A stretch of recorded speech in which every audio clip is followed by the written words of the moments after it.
Hello, good morning student, class 10th maths. Today is teaching exercise 3.1. So question number 2. Question number 2 is started from now. So student, please look your videos and books. Now, question number 2. The coach of a cricket team buy 3 bats and 6 balls from for 3,900 rupees. Later, she buys another bat and 3 more balls of the same kind for 1,300. Represent this situation algebraically and geometrically. इस question में आपको कहा गया है कि the coach of a cricket team buy 3 bats. एक cricket team का coach 3 bats खरीदता है and 3 bats and 6 ball, 3 ball और 6 बॉल खरीदता है फॉर 3,900 रुपीज। कितने का? 3,900 रुपीज में।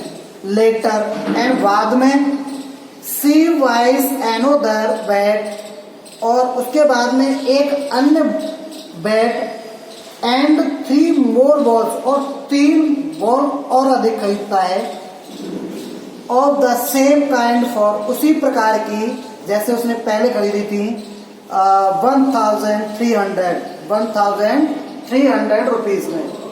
तो इन दोनों कंडीशनों को हमें क्या करना है? एल्जेब्रिकली और ज्योमेट्रिकल दोनों तरीके से रिप्रेजेंट करना है। Now shawl let the cost of one bat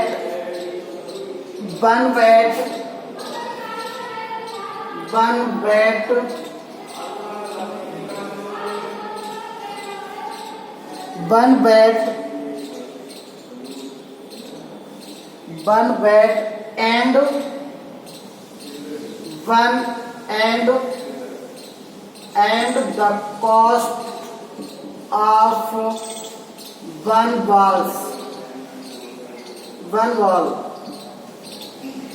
Then according to question क्या है? उसने कहा है कि 3 बैट्स, तो वन बैट को हमने मान लिया, one bat the cost of one bat equals to X rupees and the cost of one bat one ball equals to Y rupees. Understand? Then according to question कितना है? 3 bats. तो जब one bat की X है, 3 bat की कितनी होगी? 3X plus and 6 ball plus 6 ball. One ball की कॉस्ट क्या है? Y। 6 बॉल की कितनी हो जाएगी? 6Y इक्वल्स टू कितना दे रहा है? 3,900। इतने रुपए की बनती है। नाउ सेकेंड, ये हो गई हमारी फर्स्ट कंडीशन। अब सेकेंड कंडीशन में क्या है हमारा? सेकेंड कंडीशन देखिएगा, सेकेंड कंडीशन में है later she buys another bat and 3 more. ये कह रहा है कि एक बैट और 3 बॉल्स, तो इन दोनों की कॉस्ट कितनी होती है? 1,300 रुपीज। सेकेंड, तो ये तो हो गया हमारा एल्जेब्रिकली। अब हम करते हैं इसको रिप्रेजेंट ज्योमेट्रिकली फॉर ग्राफिकली करना है हमको। फॉर ज्योमेट्रिकल, पहले भी इसको ज्योमेट्रिकल सॉल्व करना है। For geometrical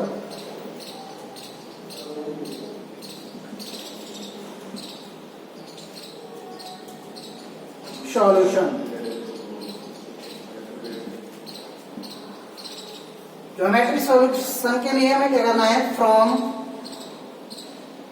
first 3x plus 6y equals to 3900, 3x equals to 3900 minus, replace करेंगे साइड को तो आपका क्या हो जाएगा minus, x equal to 3900 minus 6y upon 3, ये आपकी इक्वेशन बन जाती है, मान लीजिएगा a।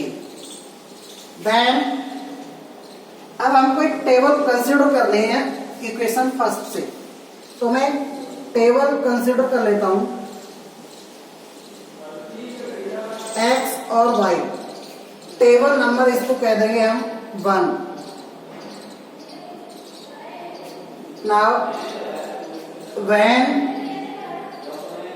y इक्वल्स टू, अगर मैं 0 पुट कर दूं तो ये क्या हो जाएगा हमारा, x इक्वल्स टू 39 और ये आपका 0 हो गया अपॉन 3, इक्वल्स टू कितना होगा 39 अपॉन 3, यही तो होगा, इसको डिवाइड कर देंगे तो ये x इक्वल्स टू आ जाएगा 3 1 या 3 3 3 या 9, ये आ गया आपका।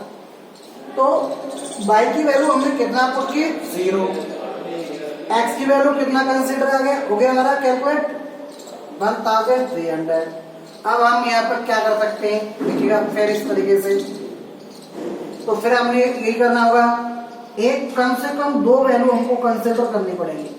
y इक्वल टू, मान लीजिए अगर मैं यहाँ पर क्या कर दूं, 1 रख देता हूं, माइनस प्लस 1 कर देता हूं, -1 मैंने पुट कर दिया, तो क्या होगा मेरा x equal to 3900 minus 6 into -1 upon 3। देख लीजिए क्या आता है, ये फिर आपका ये आएगा आपका x equal to 3900 minus minus plus हो गया और अपॉन हो गया आपका 3, x equal to 3906 upon 3, divide करेंगे इसको, x इक्वल टू 3 1 जा 3 3 जा 0 3 4 जा, कितना आ गया आपका, देखिए x की y की वैल्यू -1 कंसीडर किया, टेबल को फिर कर दीजिएगा, y की वैल्यू x की वैल्यू क्या फाइंड हुई 1302। देखिए कम से कम 2 वैल्यू हम फाइंड कर लेते हैं, 2 वैल्यू हमने फाइंड कर ली। अब इसी तरीके से हम क्या करेंगे, now from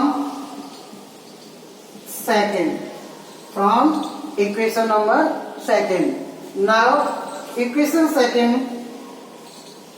is written as x plus 3y equals to 1300. Now x equals to 1300 minus 3y, replace by side, then we get x equals to 1300 minus 3y. Now when consider करेंगे y equals to 0, then x equals to minus 3 into 0, x equals to 1300. Understand, this is a 0, then so minus 0, so we get x equals to 1300. Now so draw a table second, x and y. When y equals to 0, fill this table and x equals to 1300. When y equals to now y equals to 500, y equals to 200, y equals to 200. Then x equals to 1300 minus 3 into 200. Understand? So x equals to 1300 minus 600. So x equals to 700. Understand? So put this value in table second. Now y equals to 200 and we get x equals to 700. Understand? This table is complete. ये to tables हमारी complete हो जाती हैं equation number 1 से और equation number 2 से. This is a table second. Understand? अब हम क्या करेंगे, अब हमको ये ग्राफिकली शो करना है. ज्योमेट्रिकली हमने वैल्यू फाइंड कर ली. अब हमको करना क्या है कि इसकी जो वैल्यू फाइंड करनी है हमें एक्स और वाई की. देखिए यहाँ पर दो वैल्यू आ गई, ये भी आ गई और वो भी आ गई, लेकिन हम दोनों को नहीं मान सकते. तो हम क्या करेंगे, यहाँ पर इसके अलग भी तरीके एलिमिनेशन मेथड से भी हो जाता है, सब्स्टिट्यूशन मेथड से भी हो जाएगा, क्रॉस मल्टीप्लिकेशन मेथड से भी हो जाएगा. बट हमको करना क्या है, ज्योमेट्रिकल और ग्राफिकल इसको प्रेजेंट करना है. तो ज्योमेट्रिकल सॉल्यूशन मैंने आपको बता दिया. अब मैं आपको बताता हूँ ग्राफिकली मेथड. तो ग्राफिकली मेथड के लिए मुझे यहाँ पर इरेज करना पड़ेगा. Understand student? ये आप लोग नोट कर लीजिएगा ना. Second for graphically, for graphically. चलिए मैं एक ही से बता देता हूं आपको. फर्स्ट में इरेज हो गया है, आप लोग देख लीजिएगा वीडियो को पॉज करके. नाउ देखिएगा, यहाँ एक ग्राफ होगा आपके पास. ग्राफ नोटबुक आती है, पेपर आता है, आप उस पर इस तरीके से कट मार्क होते हैं, इस पर ब्रैकेट्स होते हैं. तो उन ब्रैकेट को आप कंसीडर करेंगे. और वो कंसीडर कैसे करेंगे, आप अपनी आवश्यकता के अकॉर्डिंग. जितनी हमको आवश्यकता है, ग्राफ को हम अधिक यूनिट में मानते हैं, क्योंकि अगर हम छोटी छोटी यूनिट मानेंगे तो फिर ग्राफ कंसीडर नहीं कर पाएंगे इस पर. नाउ मैं one bracket equal to let one bracket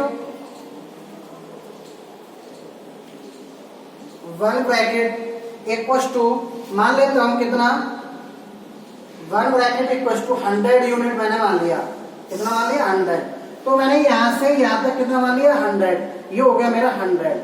ये 200 हो जाएगा, ये 300, ये 400, ये 500, 600, 700. अंडरस्टैंड? इस तरीके से हम इसको कंसीडर करते रहेंगे. और भी हमको अगर आवश्यकता है तो हम इसको और भी कर लेंगे और छोटा भी बना सकते हैं. आप इसको जितने आप वैल्यू को कंसीडर करना चाहेंगे उस तरीके से कंसीडर हो जाएंगे. नाउ मैं अभी इसको देखिए, मुझे 1300 तक आवश्यकता है इसकी, तो मैं इसको और भी बढ़ा देता हूं. इसको आप जितना भी एक्सटेंड करना चाहें कर सकते हैं. 800, 900, 1000, 1000 to 100. ये हो गया आपका,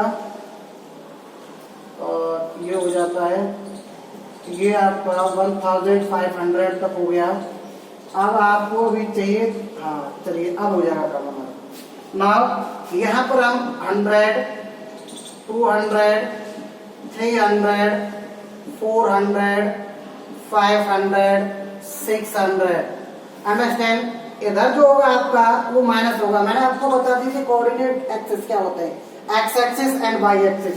this is a positive x axis and this is a y positive and this is a y negative axis और this is a minus negative. So minus consider करेंगे. Now 300, 400, 500 and 600. अंडरस्टैंड? इस तरीके से now नीचे भी आपका -100, -200, -300, -400, -500 and extend करेंगे according to need. Then table number from table second से मैं कंसीडर करता हूं कोऑर्डिनेट एक्सिस एक्स और वाई। फर्स्ट कोऑर्डिनेट हो जाएगा मेरा 1300 एंड 0। दूसरा हमारा एक्स वाई कोऑर्डिनेट सेकंड होगा इसी का 700 और 200। अब देखिए फर्स्ट देखते हैं हम 1300 कहाँ है हमारा ये वाला, और ये क्या हमारा 0। तो ये हमारा एक्सिस कहाँ पर रहेगा, इसी लाइन पर रहेगा, इसी रे पर रहेगा हमारा। एंड एक्स वाई देखिए 700 यस, और 200 हमारा कहाँ है, इसको हम इस तरीके से चलेंगे, आपको कटा हुआ हम मिलेगा ग्राफ पर, तो आप ये आएंगे और इसको आप ऐसे चलेंगे तो आपका ये हो जाएगा, ये आपका क्रॉस पॉइंट है। ये कितना हो गया हमारा 700 और 200, अंडरस्टैंड। ये हमारा कोऑर्डिनेट एक्सिस हो गया। अब हमारे पास क्या है, ये वाला, इसको और इसको कम से कम दो तो हम लेंगे ही लेंगे, ऐसे करके हम इसको ज्वाइन कर देंगे। तो ये हमारा क्या हो गया, इस सेकंड वाली इक्वेशन का क्या थी, सेकंड वाली equation x plus 3y equal to 1300, ये इसका ड्रॉ हो जाता है। इससे हम इसको रिप्रेजेंट कर पाएंगे। ऐसे हमारी सेकंड वाली आएगी फर्स्ट टेबल से, वो भी हमारे इसी तरीके से आएगी। तो इस तरीके से हम क्या करेंगे, ग्राफ को ड्रॉ करेंगे। ये हमारा ज्योमेट्रिकल है। थैंक यू स्टूडेंट, आज हम इतना ही पढ़ाते हैं आपको, कल next. Thank you, have a nice day.